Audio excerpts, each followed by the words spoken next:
America Iran மோதல் தீவிரமடைந்துள்ளது. இது இந்தியாவின் கச்சா எண்ணெய் இறக்குமதியை கடுமையாக பாதித்து பெட்ரோல், டீசல் விலை உயர்வு மற்றும் பொருளாதார நெருக்கடிக்கு வழிவகுக்கும்.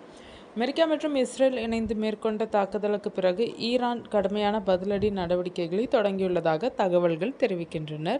உச்ச தலைவர் அயதுல்லா அலி கமேனி உயிரிழந்ததாக கூறப்படும் சூழ்நிலையில் அமெரிக்க இராணுவ தளங்கள் உட்பட பல முக்கிய மையங்களை குறிவைத்து ஈரான் தாக்குதல் நடத்தியதாக செய்திகள் தெரிவிக்கின்றன. இந்த மோதல் மத்திய கிழக்கை மட்டுமல்ல, உலகளாவிய பொருளாதாரத்தையும் பதற்றமடைய செய்துள்ளது. இந்தியா போன்ற நாடுகள் சந்தை அதிர்வுகளை கவனமாக கண்காணித்து வருகின்றனர். போர் நிலை உருவானவுடன் முதலீட்டாளர்கள் பாதுகாப்பான சொத்துக்களை நோக்கி திரும்புவது வழக்கம். அதனால் தங்கத்தின் விலை வேகமாக உயர்ந்து வருகிறது. ஒரு பவுன் தங்கம் 1.26 லட்சத்தை கடந்துள்ளது.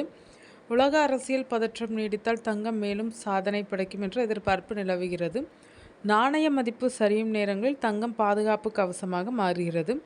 எந்த நாட்டின் அரசும் உருவாக்காத இயற்கை வளமான தங்கம் உலகின் எங்கும் மதிப்பை இழக்காது என்பதே முதலீட்டாளர்களின் நம்பிக்கை. இதற்கிடையில் எரிபொருள் சந்தையும் கவலைக்குரிய நிலையில் உள்ளது. மத்திய கிழக்கின் முக்கிய கடல்வழி பாதையான ஹார்முஸ் ஜலசந்தி பாதிக்கப்பட்டால் இந்தியாவின் எண்ணெய் இறக்குமதி கடுமையாக பாதிக்கப்படும். இந்தியா தனது மாதாந்திர கச்சா எண்ணெய் தேவையின் பெரும்பகுதியை இந்த வழியாகவே பெறுகிறது. இந்த போக்குவரத்து தடைப்பட்டால் பெட்ரோல், டீசல் விலை உயர்வது தவிர்க்க முடியாததாகும். ஈராக், சவுதி அரேபியா, ஐக்கிய அரபு அமீரகம், குவைத் போன்ற நாடுகளிலிருந்து தினசரி லட்சக்கணக்கான பேரல்கள் ஹார்முஸ் வழியாக இந்தியாவை அடைகின்றனர். மாற்று குழாய் வழிகள் இருந்தாலும் அவற்றை கொள்ளளவு குறைவாக இருப்பதால் முழுமையான தீர்வாக அமையாது. அதனால் சந்தையில் விலை ஏற்றம் ஏற்படும் அபாயம் அதிகம். விநியோகத்தில் சிக்கல் ஏற்பட்டால் இந்தியா மீண்டும் ரஷ்யா அல்லது மேற்கு ஆப்பிரிக்கா, லத்தீன் அமெரிக்கா நாடுகளிடம் சார்ந்திருக்க வேண்டியிருக்கும். ஆனால் தூரம் அதிகரிப்பதால் சரக்கு கட்டணம் உயரும்.